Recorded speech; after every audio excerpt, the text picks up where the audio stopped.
د حزب اسلامي مشر ګلبدین حکمتیار چاته ګواښونه کړي دي. حقیقت څه ده؟ ولې کړي دي دا کارونه؟ راځئ دغه ویډیو راسره تر پای وګورئ. په سلامونه مو هرکلی کوم دوستانو، خدای دې وکړي چې جوړ او روغ اوسئ. ګلبدین حکمتیار نن په یو خبري ناسته کې د ټاکنو کمیسیون ته ګواښونه کړي دي. انجینر ګلبدین حکمتیار وایي که مو قانوني غوښتنې ونه منل شي پایلې به یې هیڅکله ونه مني. حکمتیار دا خبره نن په یوه خبري ناسته کې کړې دي. ګلبدین حکمتیار ویلي د ټاکنو کمیسیون د هرې رایې پر وړاندې مسؤلیت لري. د حکمتیار په خبره کمیسیون حق نه لري چې ان یوه قانوني رایه هم باطله کړي او دغه راز حق نه لري غیر قانوني رایې په حساب کې راولي. نوموړي ویلي د دوی قانوني غوښتنې باید ومنل شي او که کمیسیون دا کار ونه کړي پایله به د منلو وړ نه وي.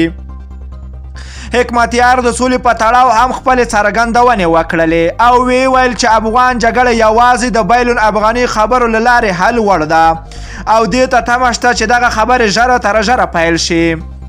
هغه ویلي چې د سولې په اړه یوه طرحه هم جوړه کړې ده او ډیر ژر به یې له خلکو او رسنیو سره شریکه کړي. د حزب اسلامي مشر د سولې په تړاو په کور دننه اجماع هم مهمه وبلله او په خبره کې ټول ملت باید د سولې په اړه یوه خوله او یو دریځ ولري.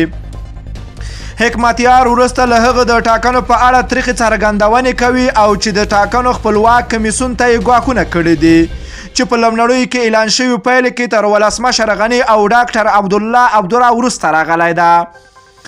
د ټاکنو خپلواک کمیسیون د ګلبدین حکمتیار د وروستیو څرګندونو په غبرګون کې څه نه دي ویلي، خو له دې وړاندې په ځلونو ویلي چې هغه رایه ورته د منلو دي کوم چې د قانوني بڼه ولري. اوس چې د ولسمشر له ټاکنو کابو 5 میاشتې تېرېږي د ټاکنو خپلواک کمیسیون لا هم نه دی توانېدلی چې د ولسمشریزو ټاکنو وروستۍ پایلې اعلان کړي. د ټاکنو په خپلواک کمیسیون کې له همدې امله ډېرې نیوکې هم شوي دي.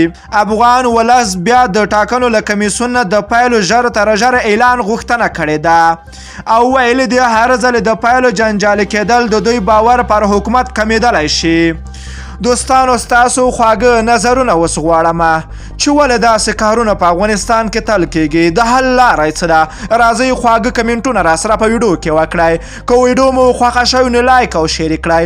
که غواړئ له تازه او دقیقو معلوماتو خبر شئ نو د لمر پریس یوټیوب چینل حتما د سره سبسکرایب کړئ. نور مو په پاک رب سپارم، الله مو مل شه، ښه وخت درته غواړم.